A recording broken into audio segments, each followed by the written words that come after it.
Hey, I'm Scott at ediblemusic.com. When you're getting started recording your vocals, you'll find pretty quickly that there is a distance between the track that you've just recorded and your goals for that vocal track. It probably doesn't sit all that well in the mix, and it probably doesn't sound as refined and energetic as you're hoping for it to sound. So I want to help you out with that, though, by giving you some practical steps that you can use in every vocal mix that you make. The example that I'm going to show you here is going to be pretty instructive as well.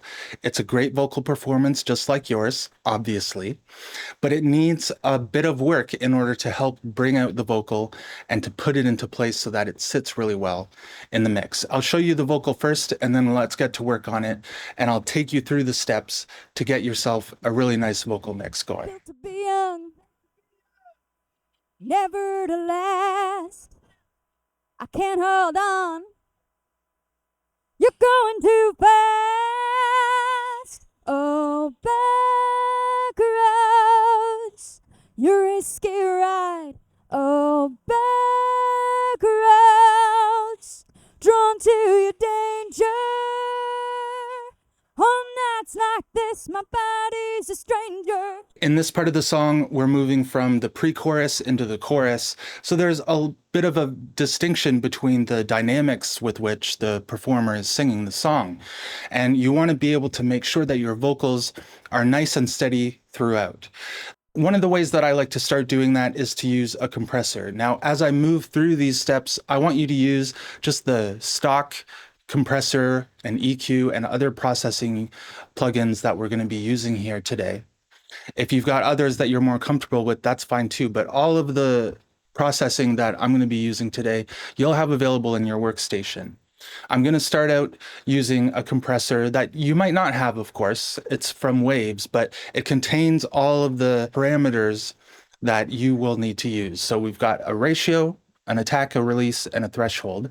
I'm going to set the ratio to 4, or around 4.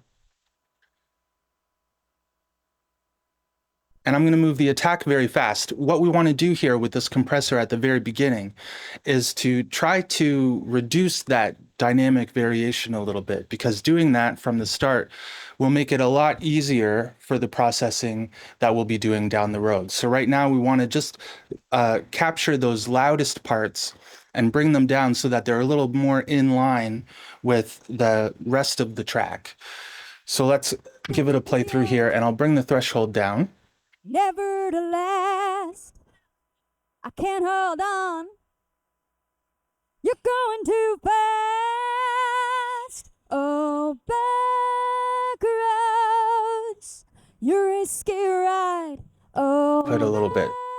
back roads, drawn to your danger. On nights like this, my body's a stranger. Right, and you can see on the meter there that it's working with the vocal. It's always returning back to 0 between each of the phrases. But you can also tell now that as it's evening out the signal, it's bringing out some of the tonal problems that were maybe not as present when the vocal was moving around up and down in volumes as much as it was. Oh, back roads, drawn to your danger. That's going to allow the EQ processing that we'll do now to be more effective than if the vocal were moving around in volume so much. And what we'll start out doing here is we'll just do a low cut or a high pass filter. We don't want to affect the tone of the vocal with this filter. We just want to remove some of the low end that might be causing some frustration to the higher, brighter frequencies. And that's pretty good. Now there's still a little bit that you might hear down in these lower frequencies, and we'll just look for those as the vocal comes back in again. Never to last. I can't hold on. Right around there, right? You're going too fast. Oh, back roads, your risky ride. And it sounds to me like that's just from the microphone. You might have experienced this a little bit too, sort of a muffled sound. That's usually from the capsule of the microphone. Frequencies are just kind of rumbling around in there a little bit. So you might want to reduce those.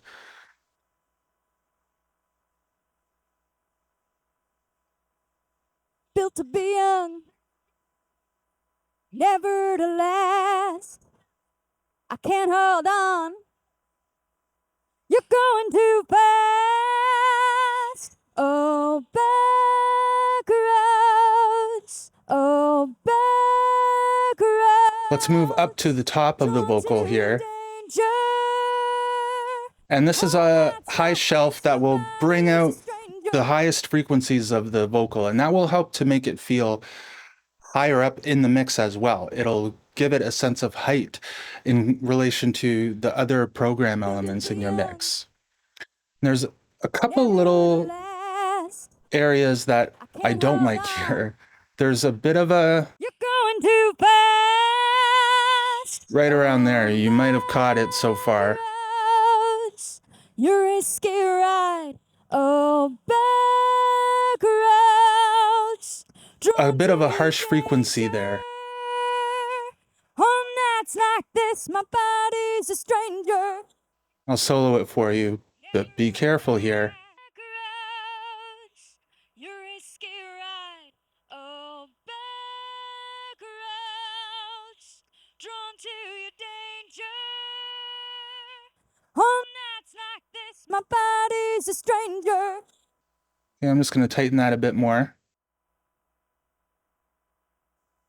Built to be young.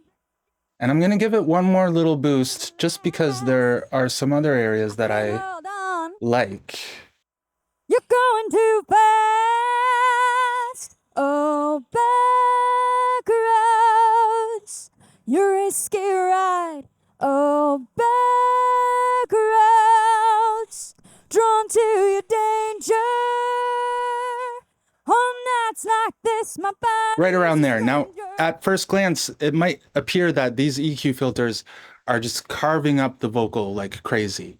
But again, this low cut filter is just moving out the frequencies that might have been caught in the room or that might be kind of rumbling around, but they're not actually touching the vocal performance. The second filter is taking care of some maybe rumbling that might be happening in the microphone capsule. When you take that out, it will help to smooth out those vocal frequencies. This last one is just a boost that I liked. You might want to search around in this area too, just to find a little spot that might bring out some of the nice characteristics of the vocal. And then this boost here is just capturing those really high frequencies that will help to brighten up the vocal performance. Now, it's important to think about how each of these steps connects with each other. And this is something that I focus on a lot in the 5-Day Foundation series that I made for you. It covers the whole of your mix. You can get it at ediblemusic.com/5days. And it focuses in on how compression and EQ work together, along with saturation and the spatial effects like delay and reverb that I'll show you in a little bit. But each of these will resolve one problem. They might produce or reveal an additional problem, which then some added processing will have to be used in order to work through that. And I don't think that you should see that as a problem or a hindrance to accomplishing your mix. It's just how mixing goes. Again, you can get the 5-Day Foundation at ediblemusic.com/5days.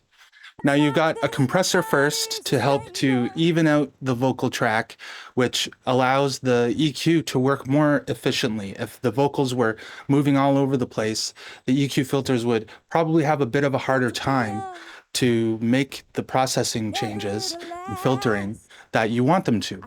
After the EQ, I recommend adding another compressor, and I'm just going to use another R compressor. I'll add about the same ratio. Drawn to your danger.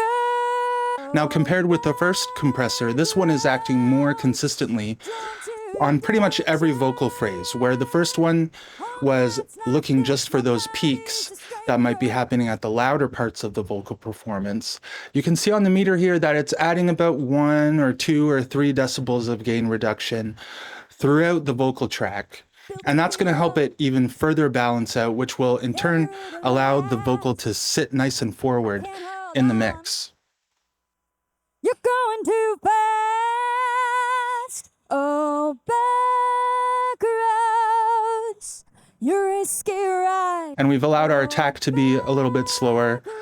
Release is kind of a medium. This is in milliseconds here. On nights like this, my body's a stranger.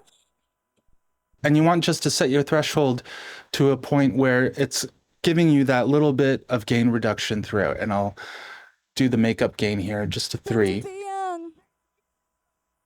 Never to last. I can't hold on. You're going too fast. Oh, back roads. You're a risky ride. Oh, back. And you might need to do this too. What I've just done is I've come back to that EQ and looked for that frequency area that I mentioned, that second filter. It was around 300 or 400 where I just had to dip out some more, but I wasn't finding the right spot exactly. So I just came back and moved that filter so that it's capturing that microphone capsule rumble that was still there. And I think this sounds a good bit better. Now we've got 3 plugins going so far. This is the vocal without them. And this is it with them. Oh, back roads, drawn to your danger. Now at this point, if the vocal is feeling good dynamically, it sounds as though it's nice and forward in your mix, but the tone might not be quite there yet, you could add a second EQ and find a couple little spots where you might want to boost for some presence or some brightness, depending upon what you're looking for in your vocal. I'll just show you what the effect is if this is at around 300. And as I move it up, on nights like this, my body's a stranger. You're a risky ride. Oh, back roads, drawn to your danger. On nights like this, my body's a stranger. and I kind of liked it around here because the vocal performance is really strong. I want to bring out that strength in the vocal. And one thing you could do after this, so we've added a compressor, an EQ, a compressor, and an EQ. Each of them are doing different things, as you saw. After that, I like to add some nice coloration, and I'm going to do that with the Softube saturation knob. And all you have to do is just add a little bit in here. You're a risky ride. Oh, back roads, drawn to your danger. On nights like this, my body's a stranger. Gives it a little bit of grit, and saturation can be used as an effect, but you'll notice that it also has some influence on the tone of the track that you're working on. If I replay it for you, I'll just turn the saturation knob off, and then on again. And those higher frequencies seem to come back out again. Now, it's really important to point out as well that as we're moving through these steps, some problems are becoming revealed as one is solved. So you might not find yourself having the perfect sounding vocal simply after adding one compressor or one EQ, or two EQs or two compressors. But moving through these is what allows you to solve one aspect of the problem. And in doing so, maybe that problem was simply covering up a different issue in the vocal track that you're working on.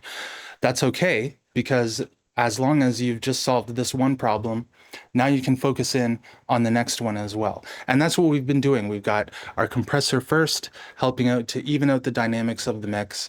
Then we've got some EQ that is helping to give the tonal balance to the vocal track, and some further compression that will help to then push the vocal forward in the mix. and an extra EQ that you might find optional or not, but you can then use it just to boost in some frequencies that might help to bring out the vocal even further. And as well, after that, I've added some saturation, another optional thing. But after doing this, it's also of really practical use to add some spatial effects. And I'll do that here. I'll just add two. I'm going to add a delay and a reverb.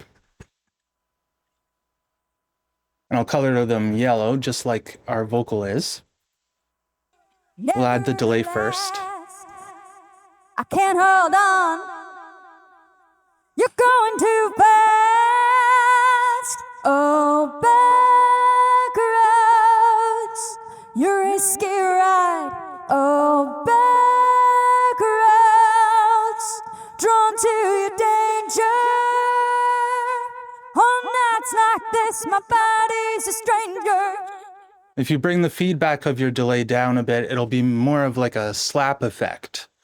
So it'll just give one or a couple repeats after the vocal, and that helps to sort of widen out the vocal, but also, as you can tell, it helps to put the vocal into a space a little bit. I'm just going to reduce the tone a little bit more.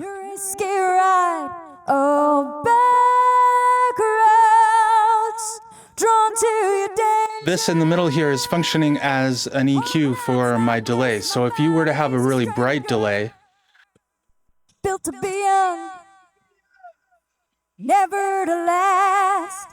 Here it will brighten up the vocal, but if it's a little bit lower down, letting those mid frequencies through, it's helping to support those mid frequencies of the vocal track as well.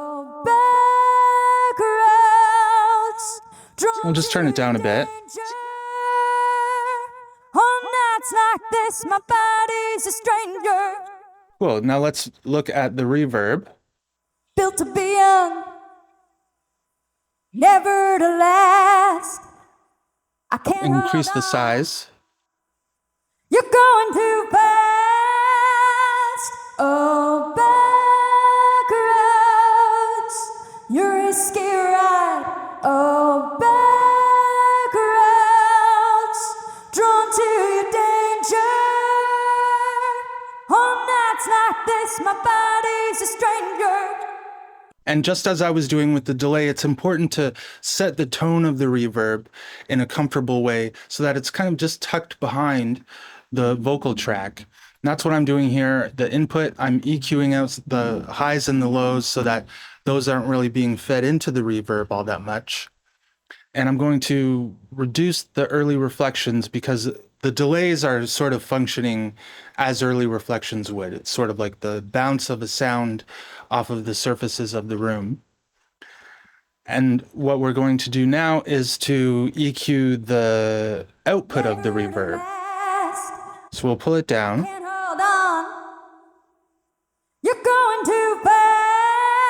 And then the decay time is another important parameter that you want to adjust. A pretty safe bet is around 1.5 seconds. But you could search around in really round numbers first. Let's say around 1 second. Built to be young, never to last. Or 2 seconds, 2.5 seconds. You're going too fast. Oh, and depending upon the decay time, alongside the size of the space, it will make the reverb sound either tighter to the vocal and smaller, or much bigger. If I were to extend the decay time much more, on nights like this, my body's a stranger. Then the reverb is taking up so much more space. But this is a pretty upbeat song, so I'm gonna keep the reverb time a little bit shorter. I think 2.5 seconds sounded pretty good. Never to last. I can't hold on. Now let's hear them together. Oh, back roads. You're a risky ride. Oh, back roads. Drawn to your danger. And another cool thing that you can do is to send your delay into your reverb. So now the vocal track is going into the delay. It's also going to the reverb. Built to be And this delay alongside the vocal is also going into the reverb. I can't hold on. Gives it a bit of a nice spaciness in addition to the effects as they're already working. Backroads, your risky ride. Oh, backroads, drawn to your danger. Now this comes down to about 5 or 6 steps. You've got your first compressor is setting out the dynamics of the vocal track. Then you've got your EQ processing the tone. You can repeat those in order to make some additional, more minor improvements. And then we're adding some nice spices using the saturation and the reverb and delay effects. Now I'll turn all of those off.